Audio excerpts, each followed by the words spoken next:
7:33. El entrevistado del día de hoy, el economista Alberto Acosta Burneo, quien nos hablará sobre las previsiones económicas para el 2025.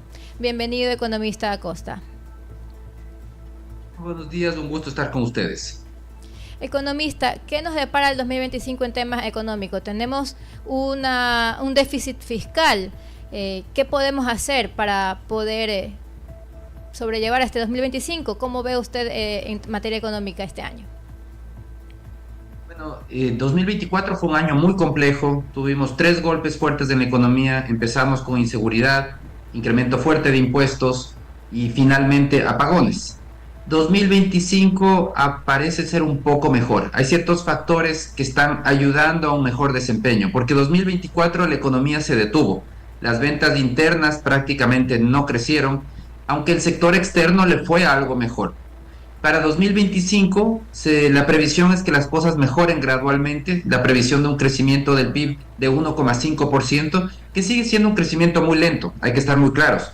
Si el país creciera 1,5% de manera indefinida, le tomaría 102 años llegar a tener el PIB per cápita que tiene Chile hoy, al día de hoy. Entonces, definitivamente no es que sea una excelente noticia crecer al 1,5%, pero sí 2025 podría marcar un cambio en la tendencia hacia una ligera recuperación económica. Es decir, lo más difícil habría pasado en 2024. Pero es un año que de cualquier manera tiene grandes desafíos, y uno de los grandes desafíos viene por el lado fiscal. Se insiste con la receta fiscalista de subir impuestos para seguir gastando. El gasto corriente sigue subiendo imparable y para eso tienen que venir nuevas reformas tributarias. Ya se establecen algunos objetivos en reforma tributaria y esas reformas van a venir en los próximos años. Justamente de eso estábamos conversando, economista Alberto Acosta. Le saluda Gustavo Espinosa con mi compañera Sofía Almeida. Antes de darle la bienvenida a usted, en un chat de amigos de antaño, de la época del colegio, uno de ellos comentaba que este año vamos a pagar, los que tenemos relación de dependencia, el doble de impuesto a la renta que el año anterior. Se lo estoy generalizando y tratando de resumir. ¿Qué hay en cuanto a esto? En el tema impositivo hay algunos cambios que van a venir. Bueno, uno de ellos, por ejemplo, es la decisión del gobierno de que los insumos y los bienes de capital a partir del próximo año paguen ISD, a partir de este año, perdón. Es decir, desde el 1 de enero los bienes de capital, cuando una empresa quiere importar una maquinaria, tiene que pagar 5% de impuesto a la salida de divisas. Antes existía un crédito tributario. Y a partir del 1 de abril, las materias primas van a empezar a pagar 2,5% de impuesto a la salida de divisas. Esto encarece la producción, destruye competitividad. Pero no es lo único. Hay de las reformas tributarias que se han aprobado hasta ahora, fuertes reformas tributarias, el grueso de esas reformas son ingresos temporales. Entonces el gobierno lo que ha decidido y se ha comprometido con el Fondo Monetario es a reducir precisamente lo que se llama el gasto tributario. El gasto tributario son deducciones, exenciones, todo aquello que permite reducir el pago de impuestos. Entonces, lo que se va a buscar es limitar esas deducciones para que los terminen pagando los ciudadanos más impuestos y, por otro lado, sustituir todos esos ingresos temporales por impuestos permanentes. ¿En qué magnitud? El compromiso que tiene el gobierno es elevar ingresos vía nuevas reformas tributarias por un equivalente a $1.500 millones en los próximos 4 años. La medida más fuerte, bueno, empezará, hay un objetivo para este año. En este año debe recaudarse alrededor de 500 millones adicionales en nuevos impuestos. Para el 2026 son alrededor de 700 millones y algo menor para el 27 y para el 28. Entonces, ¿qué podemos esperar? Que van a continuar las reformas tributarias del gobierno. El ministro de Finanzas ya anunció hace algunas semanas que estaban preparando la mamá de todas las reformas tributarias. Una reforma tributaria que dure para 20 años. Entonces, hay que estar muy claros que por el lado tributario van a seguir subiendo los impuestos porque por el lado del gasto, el gasto corriente sigue imparable. Sigue subiendo. El año pasado los ingresos tributarios subieron en $2.000 millones, pero el gasto corriente subió en 1.000 millones. Y por eso es que nunca se termina de corregir la crisis fiscal, porque se suben impuestos, pero al mismo tiempo se sigue elevando el gasto año tras año. ¿Y cuál sería la alternativa para no caer en esto, economista Acosta? Porque además tenemos esta deuda, ya la que tenemos, la deuda externa histórica, que va creciendo año a año y administración tras administración, sino que también tenemos esta nueva deuda que nos genera el tema energético, porque tenemos que pagar las barcazas, el alquiler de barcazas, tenemos que ver el tema de seguridad. ¿Cuál sería la alternativa para no caer en esto y seguir generando impuestos a la ciudadanía, que a la final también retrocede la producción? Primero hay que estar muy claro que usted menciona un tema crítico. Esa estrategia de seguir subiendo impuestos a la población significa menos dinero para consumir, menos dinero para ahorrar, menos dinero para invertir. Es decir, tiene un costo económico importante. ¿Por qué la economía detenida el año pasado? Una de las razones fuertes fue el incremento impositivo. Se le retiró dinero a las empresas, a los ciudadanos, a los bancos, a las cooperativas, a todo el mundo, para seguir financiando un gasto público imparable, un gasto improductivo. Entonces, necesitamos estar claros que esa estrategia no funciona. Sí, hay que corregir la crisis fiscal, por supuesto, se necesita sostenibilidad fiscal, pero esa corrección no debe venir por el lado de los ingresos, no por el lado de más impuestos, tiene que venir por el lado del gasto. Y ahí vemos que a nivel del gasto público hay una cantidad de gasto público inútil, de gasto público que no agrega valor a los ciudadanos. Ese es el gasto que debe eliminarse. Entonces, dentro del sector público lo que hay que hacer es una revisión de todos los gastos para ver qué gastos primero estén priorizados. Priorizar en salud, educación, seguridad. Esa es la prioridad. Todo lo demás tiene que ser eliminado. Segundo, que sea gasto de calidad. También hay muchísimo que recortar, porque incluso en áreas tan importantes como la educación, mucho de ese gasto no tiene calidad. Es para trámites burocráticos que no agregan valor a la educación. Y el tercer tema es transparencia. Se necesita más transparencia en el gasto público. Entonces aquí yo creo que el punto de partida es una auditoría al gasto, una digitalización total del Estado para tener un Estado eficiente, que el gasto público se transforme en servicios a los ciudadanos y no lo que tenemos ahora, que es un gasto público gigantesco, que sigue creciendo imparable y que además en paralelo los servicios públicos se deterioran. Es decir, no se está transformando ese gasto incremental. Esos 1.000 millones que se incrementó en gasto corriente el año pasado, no se transformaron en 1.000 millones de bienestar a los ciudadanos vía más servicios públicos. Todo lo contrario, es un gasto inútil que nos cuesta a toda la sociedad y que eso es lo que tenemos que limitar. Corregir la crisis fiscal por el lado del gasto inútil. 7:41 de la mañana, estamos conversando con el economista Alberto Acosta Aburneo, analista económico y editor del semanario Análisis Semanal. Economista, por un lado seguimos exportando impuestos y por otro lado no se mejora el servicio del sector público como mencionaba usted, sin embargo aumenta el gasto corriente. Debería utilizarse mejor esos recursos, porque cuando uno requiere de un servicio, digamos, policial, ¿qué le responde a uno a veces el agente investigador? No tengo vehículo.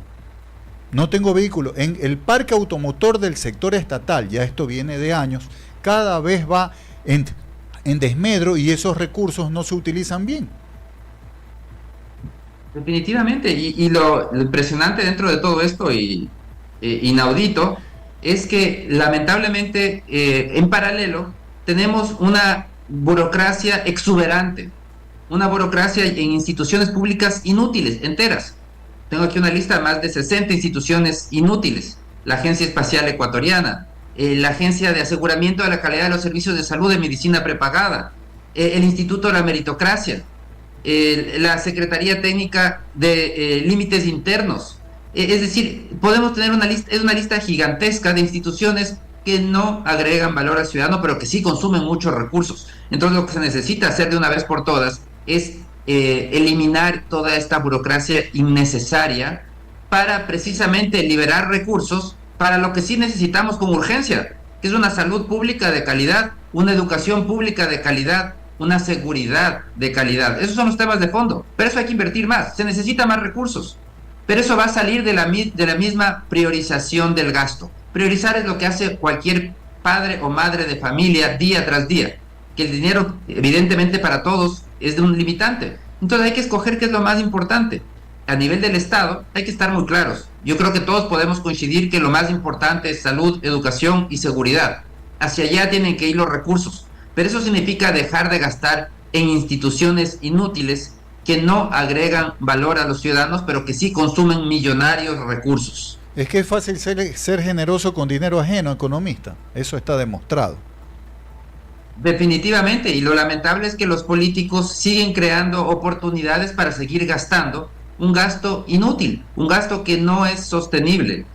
Lamentablemente, por ejemplo, hay un programa, un ejemplo, estamos a las puertas de la campaña electoral y hay un programa que se ha creado para entregar a los jóvenes $400 mensuales por 3 meses, supuestamente para combatir el cambio climático.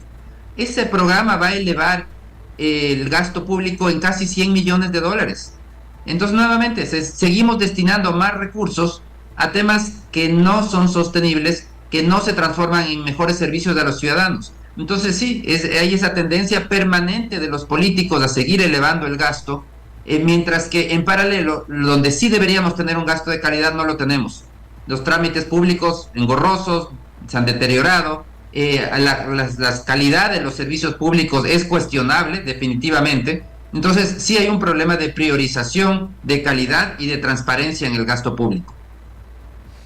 Y, economista, ¿usted cómo ve el tema energético? ¿Cómo podemos superar el tema energético por medio del factor económico? Porque tenemos el pago a estas barcazas, esta falta de inversión en el tema energético. ¿Cómo poder superarlo? Bueno, hay que estar muy claros que la solución en materia energética requiere de un cambio estructural, un cambio legal de fondo. Porque el problema que tiene el país es que se creó un esquema estatista, un monopolio estatal. Lamentablemente la electricidad es un monopolio estatal por constitución y por la ley. Entonces no se permite de manera libre la inversión privada. Pero la electricidad es un sector que requiere inversiones gigantescas. La billetera del Estado es minúscula frente a las inversiones que requiere ese sector. Entonces es un absurdo bloquear a la inversión privada. Los mismos comunistas chinos hace muchísimos años se dieron cuenta de la importancia de la inversión privada. Decía Deng Xiaoping, no importa si el gato es blanco o si es negro, lo importante es que case ratones. Ellos se abrieron a la inversión privada y por eso es que China ahora crece aceleradamente por varias décadas.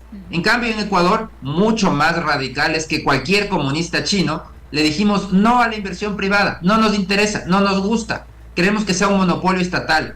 La electricidad, el petróleo, y vemos que los problemas son similares. Esa no sería una llave abierta, economista, una llave abierta, el dejarlo en manos estatales para yo manejar los recursos y despilfarrar. Definitivamente, es parte de los objetivos y al final del día lo que no se entiende es que la inversión en esos sectores es tan grande, se requiere tantos recursos. Por ejemplo, el sector eléctrico, el Plan Maestro de Electricidad nos dice que para salir de la crisis eléctrica se van a requerir $17 mil millones en la próxima década. 17 mil millones, en promedio $1.700 millones por año. El Estado no los tiene ni los va a tener. ¿Qué significa eso? Que la inversión que se requiere va a ser siempre insuficiente, que la oferta energética va a estar rezagada frente a la demanda energética. La demanda va a subir siempre más rápido. El resultado es que los apagones se van a repetir. Esto es un problema estructural y necesitamos corregirlo. ¿Cómo se puede corregir? Abriendo la puerta a la inversión, entendiendo lo que los comunistas chinos entendieron hace muchísimas décadas cuando dijeron lo importante es que el gato case ratones, no importa que sea blanco o que sea negro. Lo mismo tiene que hacer el Ecuador. Decir, no me importa si la inversión es pública o privada, las quiero todas, porque en electricidad necesitamos tanta inversión que la billetera del Estado es minúscula para poder cumplir con esas obligaciones. Entonces, esos son cambios legales, se necesita una nueva ley, una ley que norme y que abra de manera definitiva la inversión privada en todos los tipos de energías y que de esa manera logremos impulsar la inversión, porque la crisis del Ecuador en materia energética no es climática, es de subinversión, insuficiente inversión. Ese es el origen de la crisis, porque desde 2019 la oferta energética no sube porque el Estado se quedó sin plata. En 2014 se acabó la bonanza petrolera, el Estado se queda sin plata y deja de invertir. Y como es el único inversor importante en materia de electricidad, pues la oferta se estancó. pero la demanda sigue subiendo porque crece la población, porque crece la economía. Entonces, el problema estructural no ha sido solucionado, tiene que ser abordado de manera urgente. El tema de subsidios, economista, ¿qué tanto afecta para que no se atraiga la inversión extranjera, por ejemplo, en cuanto a la explotación del gas del Golfo? Porque como existe un subsidio al producto del gas que se consume en los hogares, el inversionista extranjero va a decir: a mí me van a obligar a vender a un precio y no voy a recuperar mi inversión, porque ahí tenemos el gran globo en el subsuelo marino, en el gas del Golfo, y que tengo información de que sí se extrae del otro lado de la frontera sur.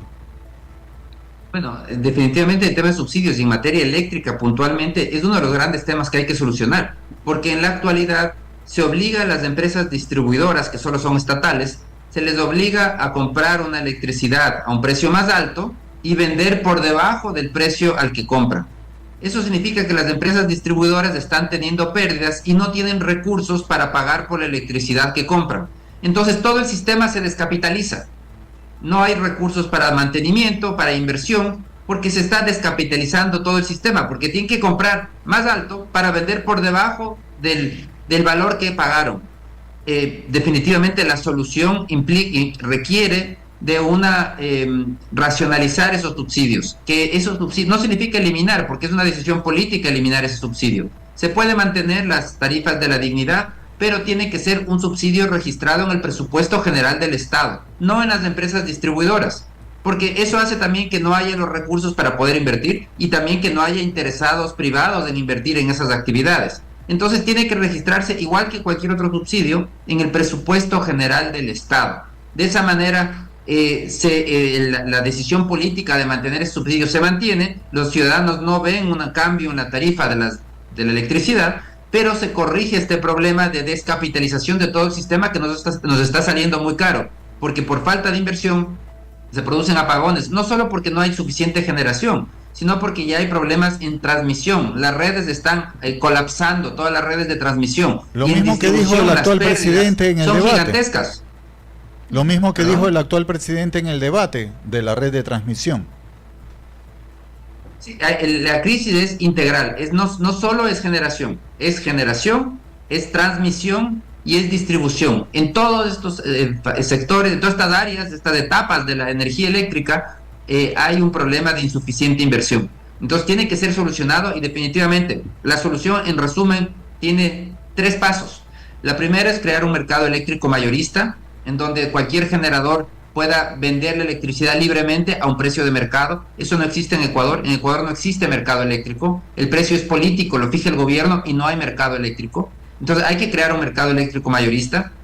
El segundo es eliminar todas las barreras a la inversión privada. Actualmente incluso la ley reciente colocó una barrera a máximo 100 megavatios de inversión privada.